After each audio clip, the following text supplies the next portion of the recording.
Welcome to our ஆன்மீக களஞ்சியம் channel. இன்னைக்கு தை மாதம் வளர்பிறையில் வரக்கூடிய ஏகாதசி, பிள்ளை வரம் தரக்கூடிய ஏகாதசி என்று இந்த ஏகாதசியை சொல்வார்கள். அதனுடைய தாத்பரியத்தை நாம் தெரிந்து கொள்ளலாம். இது வரைக்கும் நம்ம சேனலை சப்ஸ்கிரைப் பண்ணல அப்படின்னா மறக்காமல் சப்ஸ்கிரைப் பண்ணிவிடுங்க. எத்தனை செல்வங்கள் இருந்தென்ன, அள்ளி எடுத்து கொஞ்சி விளையாட குழந்தை இல்லை என்றால் எல்லாம் இருந்தும் இல்லாதது போலத்தான் என்று வருந்துபவர்களை பார்த்திருப்போம். அவர்களின் வலிமிகுந்த வார்த்தைகளையும் நாம் கேட்டிருப்போம்.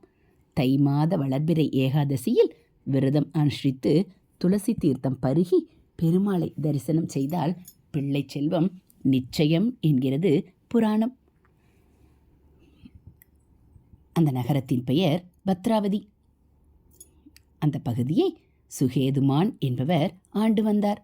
அவரின் மனைவி சம்பகா மிகவும் அன்பானவள். இவரின் தேசத்தின் வளமைக்கு குறைவில்லை. விவசாயம் செழித்து வளர்ந்தது. மக்கள் பசியாலும் பட்டினியாலும் வாடவில்லை. நாட்டின் நாலா திசையிலும் எப்போதும் விழிப்புணர்வுடன் பாதுகாப்பில் வீரர்கள் இருந்தார்கள். ஆகவே திருட்டு, கொள்ளை, கொலை முதலான அட்டூழியங்கள் ஏற்படவில்லை. அது மட்டுமா, வரிகள் மேல் வரிகளாக போட்டு மக்களை இம்சிக்கவில்லை மன்னர். எனவே மக்கள் தனம் தானியம் என செழிப்பாக வாழ்ந்து வந்தார்கள். போதாக்குறைக்கு எங்கு பார்த்தாலும் அன்னதான கூடங்கள் அமைத்து வருவோருக்கெல்லாம் உணவு பரிமாறலும் நடந்து கொண்டே இருந்தது. கல்வி சாலைகள் கட்டி வைத்திருந்தார் மன்னர். எனவே குழந்தைகள் ஆர்வத்துடனும் உற்சாகத்துடனும் கற்றுக்கொள்வதில் முழு கவனமும் செலுத்தினார்கள். 16 பெற்று பெருவாழ்வு வாழுங்கள் என்று வாழ்த்துவோம். கலையாத கல்வி, குறையாத வயது, கபடற்ற நட்பு, கன்றி போகாத வளமை, குன்றாத இளமை, பிணியில்லாத உடல், சலிப்படையாத மனம், அன்பு விலகாத மனைவி, தாழாத கீர்த்தி, மாறாத வார்த்தை, தடைகள் இல்லாத கொடை, தொலையாத நிதியம், கோணாத செங்கோல், துன்பமில்லாத வாழ்வு, எப்போதும் இறைபக்தி ஆகியவற்றுடன் தவறாத சந்தானம் என 16 விஷயங்களை சொல்கிறது தர்மசாஸ்திரம். ஆனால் எல்லாம் இருக்கிறது சுகேதுமான் மன்னரிடம். சந்தான பாக்கியம்தான் இல்லை. சந்தானம் என்றால் குழந்தை. நீண்ட காலமாகவே அவருக்குள் இருக்கிற வருத்தமும் ஆதங்கமும் கவலையும் துக்கமும் தனக்கு ஒரு குழந்தை இல்லையே என்பதுதான். எல்லா வீடுகளையும் போல் இந்த அரண்மனையில் குழந்தை துள்ளி விளையாட வேண்டாமா? நம் குழந்தையை அள்ளி எடுத்து உச்சி முகர வேண்டாமா? எல்லாவற்றுக்கும் மேலாக தனக்கு பிறகு இந்த தேசத்தை ஆள்வதற்கு, தேச மக்களை காப்பதற்கு நமக்கும் இந்த தேசத்துக்கும் ஒரு வாரிசு வேண்டாமா என்று மனம் புழுங்கி தவித்தார் மன்னர். இன்னொரு விஷயமும் அவரை துவழச் செய்தது. பிள்ளை இல்லாதோருக்கு நற்கதி இல்லை என்கிறது சாஸ்திரம். இதனால் இன்னும் வருந்தினார், துவண்டார், துடித்தார், கண்ணீர் விட்டார். தனிமையில் எப்போதும் அழுதபடியே இருந்தார். தன் மூதாதையருக்கு செய்யும் ஸ்ரார்த்த காரியத்தின் போதும் இன்னும் விசனப்பட்டார். வருத்தத்துடனேயே ஸ்ரார்த்தம் செய்தார். அதனை அவருடைய முன்னோர் பெருமக்களும் துக்கித்தபடியே ஏற்றனர். தன் சந்ததியான மன்னருக்காக அவருக்கு சந்ததி கிடைக்க வேண்டி எல்லோரும் ஆசீர்வாதம் செய்தார்கள். ஒருமுறை ஒரு வனப்பகுதி வழியே குதிரையில் வந்து கொண்டிருந்தார் மன்னர். அந்த இடத்தில் அழகிய குளம் இருந்தது. கனிகள் வழங்கும் மரங்கள் இருந்தன. நறுமணம் பரப்பும் மலர்கள் பூத்து குழுங்கின. ஆசிரமங்கள் அமைத்து முனிவர்கள் தபஸ் முதலான சத் விஷயங்களில் ஈடுபட்டிருந்தனர். அந்த இடம் ஏகாந்தமாக இருந்தது. மனம் லேசாவது போல் இருந்தது. அங்கிருந்த ஆசிரமத்தையும் முனிவர்களையும் பார்த்தவர் அவர்களுக்கு அருகே சென்றார். அவர்களை விழுந்து நமஸ்கரித்தார்.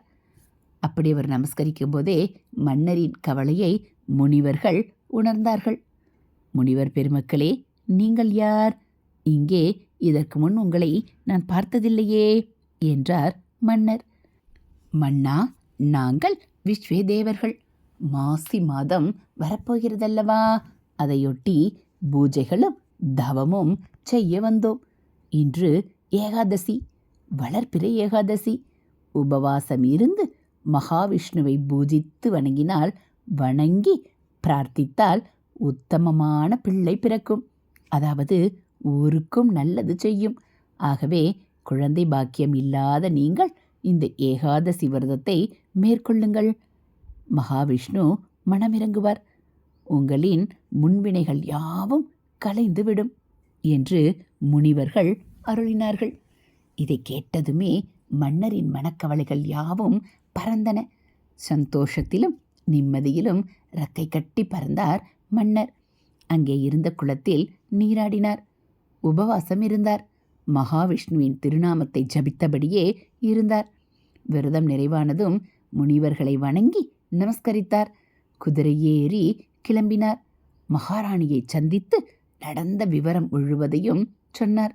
ஏகாதசி விரதத்தையும் வளர்பிறை ஏகாதசியின் மகத்துவத்தையும் விளக்கினார். அடுத்த சில நாளிலேயே மகாராணி சூழ்கொண்டாள். பிறகு அழகிய குழந்தை பிறந்தது என்று விவாரிக்கிறது புராணம். இன்று பெருமாளுக்கு உகந்த சனிக்கிழமை, வளர்பிறை ஏகாதசி. திருமணமாகி பல வருடங்களாகியும் இன்னும் குழந்தை பாக்கியம் இல்லையே என்று கலங்கி தவிப்பவர்கள் வளர்பிறை ஏகாதசி அன்று விரதம் மேற்கொள்ளலாம். முடிந்தால் ஒரு பொழுது மட்டும் சாப்பிட வேண்டும். முடியாதவர்கள் திரவ உணவை எடுத்துக்கொள்ளலாம். விரதம் முடிந்ததும் மகாவிஷ்ணுவை மனதார வேண்ட வேண்டும். விஷ்ணு சகசரநாமம் சொல்லி பிரார்த்தனை செய்யலாம். மகாவிஷ்ணுவின் அருளால் உங்களுக்கும் உங்கள் வம்சத்துக்குமாக சத்தான ஒரு குழந்தை பிறக்கப் போவது நிச்சயம். இதுபோல் ஆன்மீக தகவல்களையும் ஆன்மீக கதைகளையும் நீங்கள் தெரிஞ்சுக்கணும் அப்படின்னா மறக்காமல் நம்ம சேனலை சப்ஸ்கிரைப் பண்ணுங்கள். கூடவே பெல்லைக்கானை கிளிக் பண்ணி ஆளுங்கிற பட்டனையும் அழுத்திடுங்க. நம்ம சேனலில் வரக்கூடிய தெய்வத்தின் குரல் பகுதிகள், மகாபிரிவ மகிமை, ஆன்மீக கதைகள், ஆன்மீக தகவல்கள் எல்லாம் உங்களுக்கு பிடிச்சிருந்தா ஒரு லைக்கும் கமெண்ட்டும் கொடுத்து உங்களுக்கு தெரிஞ்சவங்களுக்கும் ஷேர் பண்ணுங்கள். தேங்க்யூ.